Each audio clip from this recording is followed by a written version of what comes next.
Jail میں ڈالے۔ یہ وہ نظام تھا کہ جس کے بارے میں شاعر مشرق ڈاکٹر محمد اقبال رحمہ اللہ تعالیٰ نے اس وقت کہا تھا، تمہاری تہذیب اپنے ہاتھوں سے آپ ہی خودکشی کرے گی، جو شاخ نازک پہ آشیانہ بنے گا ناپائیدار ہوگا۔ وہ اسی طرح ہوا جس طرح کے شاعر مشرق نے کہا تھا، اور اب وہ اس حد تک اس میں دھنس چکے ہیں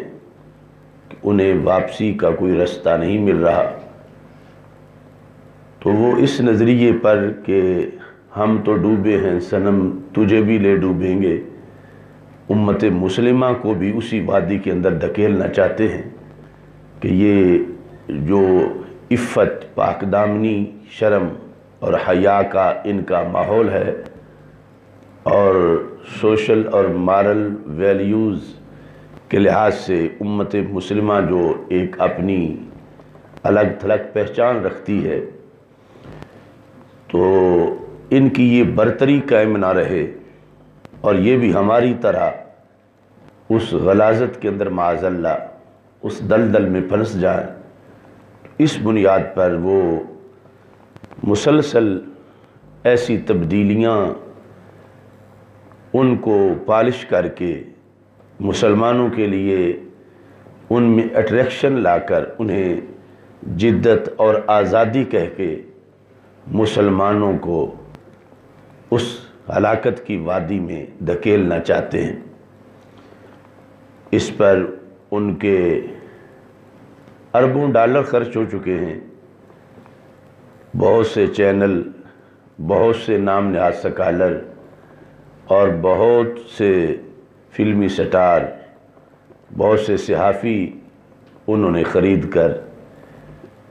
اس کے اندر اٹریکشن پیدا کرنے کی کوشش کی، اور وہی منصوبہ جو سڑکوں پہ کبھی میرا جسم میری مرضی کی شکل میں وہ فتنہ ظاہر ہوتا ہے، اسی فتنے کو ایک دوسرا رنگ دے کر یہ domestic violence prevention and protection کے نام پر پیش کیا گیا، جو سینٹ سے بل منظور ہو چکا ہے، اور اس وقت اسلامی نظریاتی کونسل کے پاس ہے، اور اگلے مرحلے میں پھر اس کو قومی اسمبلی میں پیش کیا جائے گا۔ تو ہمارے اس پروگرام کا مقصد ارباب حکومت، پاکستان کے مقتدر اداروں اور اسلامی نظریاتی کونسل کے جو اراکین ہیں ان کی رہنمائی کرنا ہے کہ بحیثیت مسلم اور بحیثیت پاکستان کے ایک شہری کے ہمارے اوپر کیا لازم آتا ہے،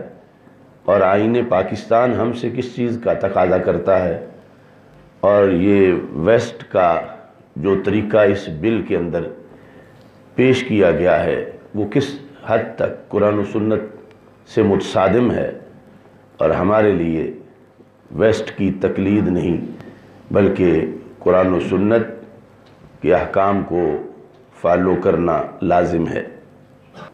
اس تمہید کے بعد میں چند احکام قرآن و سنت سے پیش کر کے پھر بل کی صرف 2-3 شقیں آپ کے سامنے رکھوں گا کہ کتنا فرق ہے اس نظام حیات اور ایک گھر کے نظام کے اندر اور موجودہ بل میں جو مسلمانوں کے لیے ایک گھر کا نظام دیا جا رہا ہے، اس میں ڈیفرنس کس قدر ہے۔ اور وہ لوگ جنہوں نے کلمہ نہیں پڑھا ان کی حیثیت یہ ہے کہ وہ تو اپنی خواہش کے پجاری ہیں، اور مسلمان جس وقت کلمہ پڑھ لیتا ہے تو اس کا مطلب یہ ہوتا ہے کہ وہ اپنی پسند اور ناپسند اپنے خالق اور اپنے رسول صلی اللہ علیہ وسلم دو ذاتوں کے سپرد کر دیتا ہے۔ لا الہ الا اللہ محمد الرسول اللہ صلی اللہ علیہ وسلم، اس میں یہ عہد ہے کہ ہم رہن سہن میں، کھانے پینے میں، اٹھنے بیٹھنے میں، اپنے کپڑوں کے انداز میں، چال چلن میں، اطوار اور حرکات و سکنات کے اندر ہم اپنی مرضی پہ نہیں چلیں گے بلکہ اپنے مولا کے حکم پہ چلیں گے، تو اس بنیاد پر ہمارا اور یورپ کا نظریہ ہی جدا جدا ہے۔ وہ اپنی خواہش کے غلام ہیں، اپنی خواہش کا انہوں نے کلمہ پڑھا ہوا ہے، جو دل کو اچھا لگے وہ ان کا دین ہے، جبکہ ہمارے نزدیک حسن و قبح شریعت کے تابع ہے۔ شریعت جس کو حسین کہے ہم اسے حسین مانتے ہیں، شریعت جس کو قبیح کہے ہم اس کو قبیح مانتے ہیں، اگرچہ ہماری عقل کو سمجھ آ جائے کہ یہ واقعی قبیح ہے، یا عقل کو سمجھ نہ آئے پھر بھی ہم مانتے وہی ہیں جو کہ اللہ تعالیٰ اور اللہ کے رسول صلی اللہ علیہ وسلم کا حکم ہے۔ اتنا واضح فرق ہے دو طبقات کے درمیان، لیکن آج لبرل طبقہ یہ سمجھتا ہے کہ مسلمان ہونا محض کلمہ پڑھنا ہے اور اس کے بعد اپنی مرضی کرنی، جبکہ مسلمان کو مرضی کا بھی ایک ایریا دیا گیا ہے جہاں اس کی مرضی چلتی ہے،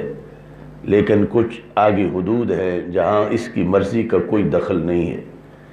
یعنی کھانے پینے کے لحاظ سے حلال چیزوں کے اندر اس کی مرضی ہے کہ جو بھی حلال چیز پسند کرے، مگر جب آگے حد حرام کی آ جائے تو وہاں اس کی مرضی نہیں چلتی۔ آنکھ سے دیکھنے میں یہ پوری کائنات کو دیکھے،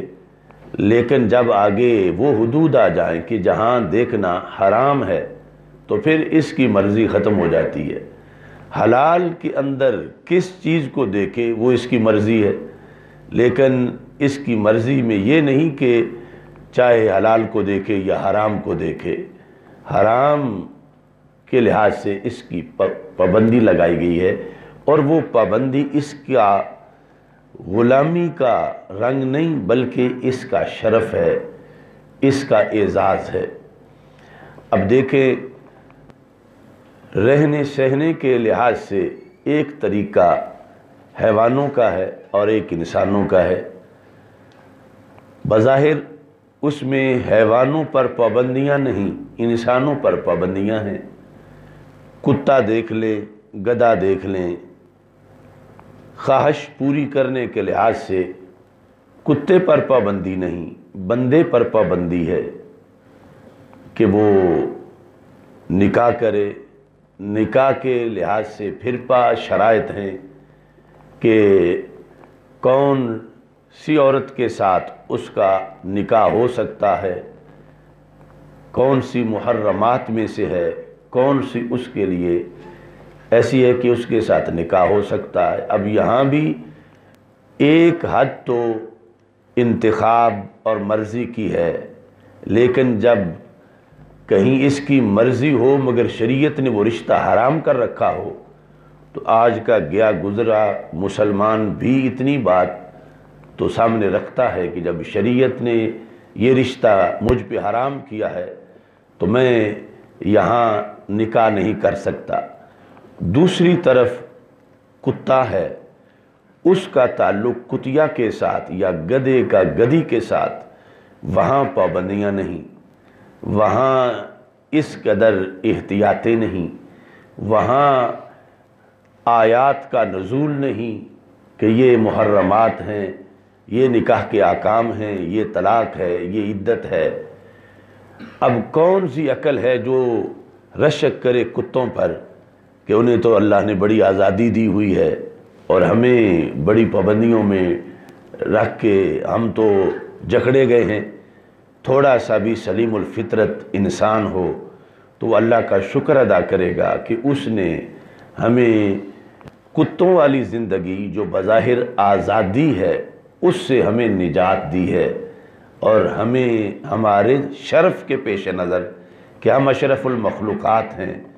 اس نے ہمارے لیے ایک نظام وضع کیا ہے۔ ہمارا نسب ہے اور اس نسب پر آگے خاندان کا شرف ہے اور اس پر آگے انسانی قدروں کا تعمیر ہونا ہے۔ تو موجودہ صورتحال میں یعنی جس کو یورپ اور یورپ کے گماشتے آزادی کہہ کر مسلمانوں کو اپنی طرف بلاتے ہیں، اس آزادی کا خلاصہ ہمارے عرف میں اس کتے اور کتیا کا باہمی تعلق ہے، یا گدھے اور گدھی کا باہمی تعلق ہے، یا کھانے پینے کے لحاظ سے جو جانوروں پر، مویشیوں پر یا مختلف قسم کے پلید جانور ہیں، خنزیر یا کتا، اس طرح کے کہ کوئی پابندی نہیں کہ کس جگہ سے پینا ہے، کوئی پابندی نہیں کہ کس کھیت سے چرنا ہے، اور ادھر مسلمان کے لیے کہ اس کا اپنا ملک ہے یا کسی نے اس کو کوئی چیز تحفے میں دی ہے یا اپنی طرف سے اجازت دی ہے اور پھر یہ اس کو کھائے۔ تو یہ جس کو اللہ نے ہمارے لیے پابندیوں کے ذریعے سے محفوظ کیا، مقصد ہماری غلامی نہیں تھی، مقصد ہمارا شرف تھا، مقصد ہمارا وقار تھا، مقصد انسان کی بلندی تھی۔ لیکن آج انسان کو دھوکہ دے کر یہ انسانیت کے دشمن جو بظاہر ہیومن رائٹس کے چیمپئن بنتے ہیں، یہ انسانیت کو کتوں کے ساتھ اور گدھوں کے ساتھ معاذ اللہ مکس کرنا چاہتے ہیں، اور پھر اس کو ترقی کہتے ہیں اور اس کو عروج کہتے ہیں، جبکہ